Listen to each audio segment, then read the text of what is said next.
আসসালামু আলাইকুম। এখন শুনবেন সংবাদ শিরোনাম। সরকারের ৩ মাসের মাথায় মন্ত্রিসভার আকার বৃদ্ধির গুঞ্জন। মন্ত্রী প্রতিমন্ত্রী হওয়ার আলোচনায় ৮ নেতার পুনর্বণ্টন হতে পারে দপ্তরও। সাগরে লঘুচাপের প্রভাবে বিভিন্ন জেলায় থেমে থেমে ভারী বৃষ্টি, কোথাও কোথাও জলবদ্ধতায় জনভোগান্তি। খানাখন্দ, যানজট আর সামান্য বৃষ্টিতেই জলাবদ্ধতায় নাকাল উত্তরখান দক্ষিণখানবাসী ভোগান্তি বাড়াচ্ছে সড়ক ও ড্রেনেজ সংস্কার কাজের ধীর গতি। এ যাবৎকালের সবচেয়ে শক্তিশালী ও বিধ্বংসী ক্ষেপণাস্ত্রের পরীক্ষা চালালো রাশিয়া। পাল্লা ৩৫,০০০ কিলোমিটার বহন করতে পারে পরমাণু বোমা। এখন শুনবেন বিস্তারিত।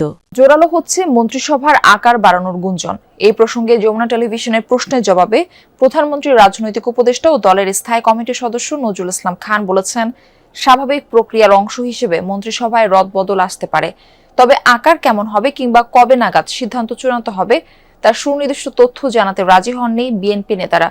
মন্ত্রিসভা নতুন সদস্য হিসেবে আলোচনায় নাম আসছে কয়েকজন সংসদ সদস্য ও সিনিয়র নেতার। ৫০ সদস্যের মন্ত্রিসভা নিয়ে প্রথমবারের মতো সরকার পরিচালনা করছেন প্রধানমন্ত্রী তারেক রহমান। ৩ মাসের মাথায় সরকারের অভ্যন্তরে জোর আলোচনা। মন্ত্রিসভার কলেবর বাড়াবেন সরকার প্রধান, এমনকি রদবদল আসবে মন্ত্রীদের দপ্তরে। যদিও এ নিয়ে কথা বলতে রাজি হননি ক্যাবিনেটের বর্তমান সদস্যরা। মন্ত্রিসভায় প্রধানমন্ত্রী বাদে এখন ২৫ জন মন্ত্রী ও ২৪ জন প্রতিমন্ত্রী। একাধিক মন্ত্রণালয় সামলাচ্ছেন ৮ জন মন্ত্রী ও ৩ জন প্রতিমন্ত্রী। তাদের উপর কাজের চাপ কমানো ও সরকারের কাজে গতিশীলতা আনতে ৩ থেকে ৫ জন নতুন মুখ বিবেচনা করা হচ্ছে। এই আলোচনায় আছেন সংসদ সদস্য আব্দুল মঈন খান, বরকতুল্লাহ বুলু, জয়নুল আবদিন ফারুক, এরশাদুল্লাহ, বিএম মোশাররফ হোসেন, সংরক্ষিত আসনের সেলিমা রহমান ও টেকনোক্রেট কোটায় মোয়াজ্জেম হোসেন আলাল ও মাহিদুর রহমান। অষ্টম জাতীয় সংসদ নির্বাচনে জয়ী হয়ে ৪৬ সদস্যের মন্ত্রিসভা করেছিলেন তৎকালীন প্রধানমন্ত্রী খালেদা জিয়া। পরে তা বেড়ে দাঁড়ায় ৬০ জনে। সাগরে লঘুচাপের প্রভাবে দেশের বিভিন্ন জেলায় থেমে থেমে মাঝারি থেকে ভারী বৃষ্টি হচ্ছে, কোথাও কোথাও জলাবদ্ধতায় ভোগান্তি পোহাচ্ছেন বাসিন্দারা। কুড়িগ্রামে মধ্যরাত থেকে ভারী বর্ষণ শুরু হয়। শহরের জর্জকোট মোড়, জেলা প্রশাসকের কার্যালয়, আদর্শ পৌরবাজার, হাসপাতাল পাড়া সহ বিভিন্ন এলাকায় জলাবদ্ধতা দেখা দেয় এবং শহরবাসীকে চলাচলে ভোগান্তি পোহাতে হয়। নদ নদীর পানিও বাড়ছে। ভারী বৃষ্টিতে রংপুর নগরীর মাস্টারপাড়া, বানিয়াপাড়া, বিনোদপুর সহ বিভিন্ন এলাকা জলমগ্ন। ভুক্তভোগীদের অভিযোগ, অপরিকল্পিত ড্রেনেজ ব্যবস্থা এবং নালা পরিষ্কার না করায় এই জলাবদ্ধতা।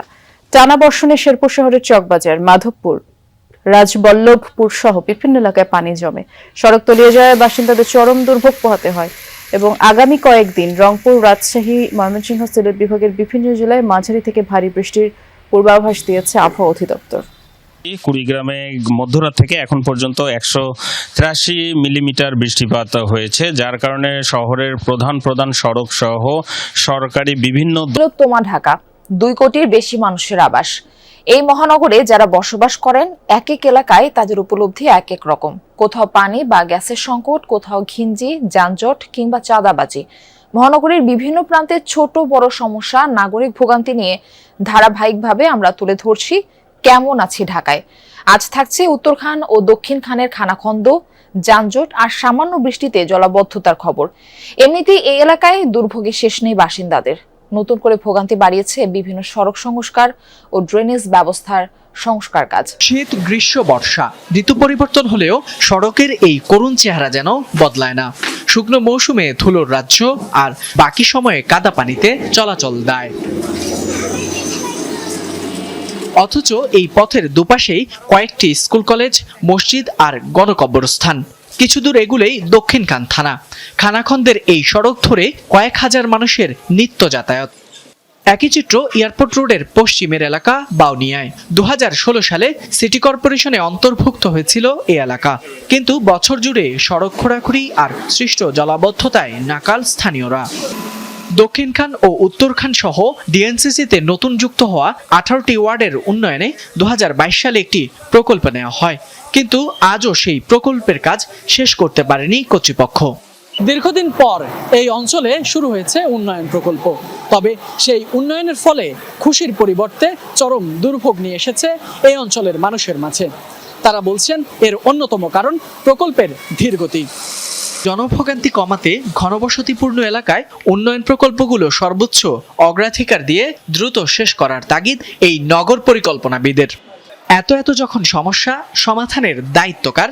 কি বলবেন নগর অভিভাবক?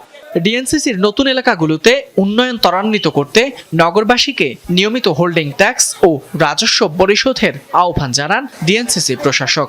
স্মরণকালের সবচেয়ে শক্তিশালী ক্ষেপণাস্ত্রের পরীক্ষা চালালো রাশিয়া, যা পৃথিবীর যে কোনো প্রান্তে আঘাত হানতে সক্ষম, ভেদ করতে পারবে বর্তমান ভবিষ্যতের সব ধরনের প্রতিরক্ষা ব্যবস্থা, এমন দাবি ক্রেমলিনের। রাশিয়ার সবচেয়ে বিধ্বংসী বিবেচিত সারমাত মিসাইলের নতুন সংস্করণ এটি। চলতি বছরের শেষে নতুন এই মিসাইল মোতায়েন করবে মস্কো। মঙ্গলবার স্থানীয় সময় বেলা 11:15 রাশিয়ার গোপন এক ঘাঁটিতে তখন পাহাড়সম ব্যস্ততা। এরই মধ্যে এলো প্রেসিডেন্ট ভ্লাদিমির পুতিনের নির্দেশ। মুহূর্তের ব্যবধানেই লঞ্চিং সাইলো থেকে উৎক্ষেপণ করা হলো এক নতুন মিসাইল, যা কেউ কখনো দেখেনি। এটি রাশিয়ার আলোচিত ক্ষেপণাস্ত্র সারমাটের নতুন সংস্করণ। প্রায় 1.5 দশক ধরে অত্যন্ত শক্তিশালী মিসাইলটির বিকাশে কাজ করে যাচ্ছিল রাশিয়া, যা এবার সফল হয়েছে। যুক্তরাষ্ট্র হোক অথবা ইউরোপ, বিশ্বের যে কোনো প্রান্তের যে কোনো লক্ষ্যবস্তুতে ওয়ারহেড পৌঁছে দিতে সক্ষম এই মিসাইল। মস্কোর দাবি, মিসাইলটির বিস্ফোরকের মোট শক্তি পশ্চিমা দেশগুলোর কাছে থাকা যে কোনো কিছুর চেয়ে 4 গুণ বেশি শক্তিশালী, যা সকল প্রতিরক্ষা ব্যবস্থা ভেদ করতে সক্ষম। ক্ষেপণাস্ত্রটি শুধু ব্যালিস্টিকই নয়, বরং সাব অরবিটাল পথেও চলতে পারে। 35,000 কিলোমিটারেরও বেশি পাল্লা নিশ্চিতের পাশাপাশি এটির নির্ভুলতাও দ্বিগুণ। সবশেষ, বর্তমান ও ভবিষ্যতের সকল ক্ষেপণাস্ত্র প্রতিরক্ষা ব্যবস্থা ভেদ করার সক্ষমতা রাখে এটি। বলা বাহুল্য, রাশিয়ার এই মিসাইল পারমাণবিক ক্ষমতা সম্পন্ন, অর্থাৎ যে কোনো ধরনের নিউক্লিয়ার ওয়ারহেড বহন করা যাবে এতে। সারমাটে 10,000 কেজি পর্যন্ত বিস্ফোরক বহন করা গেলেও নতুন এই ক্ষেপণাস্ত্রের পেলোড সক্ষমতা প্রকাশ করেনি মস্কো। ধারণা করা হচ্ছে ঘন্টায় এর গতিবেগ শব্দের চেয়েও 20 থেকে 25 গুণ বেশি। এর আগে একাধিক পরীক্ষণে ব্যর্থতা দেখেছে রাশিয়ান সারমাট ক্ষেপণাস্ত্র। 2024 সালের এক পরীক্ষাতে লঞ্চ সাইটেই ব্যর্থ হয় মিসাইলটির উৎক্ষেপণ। চলতি বছরের শেষে কৌশলগত স্থানে মোতায়েন করা হবে সারমাট মিসাইলের নতুন এই সংস্করণকে। স্মরণকালের সবচেয়ে শক্তিশালী ক্ষেপণাস্ত্রের পরীক্ষা চালালো রাশিয়া, যা পৃথিবীর যে কোনো প্রান্তে আঘাত হানতে সক্ষম, ভেদ করতে পারবে বর্তমান ভবিষ্যতের সব ধরনের প্রতিরক্ষা ব্যবস্থা, এমন দাবি ক্রেমলিনের। রাশিয়ার সবচেয়ে বিধ্বংসী বিবেচিত সারমাত মিসাইলের নতুন সংস্করণ এটি। চলতি বছরের শেষে নতুন এই মিসাইল মোতায়েন করবে মস্কো।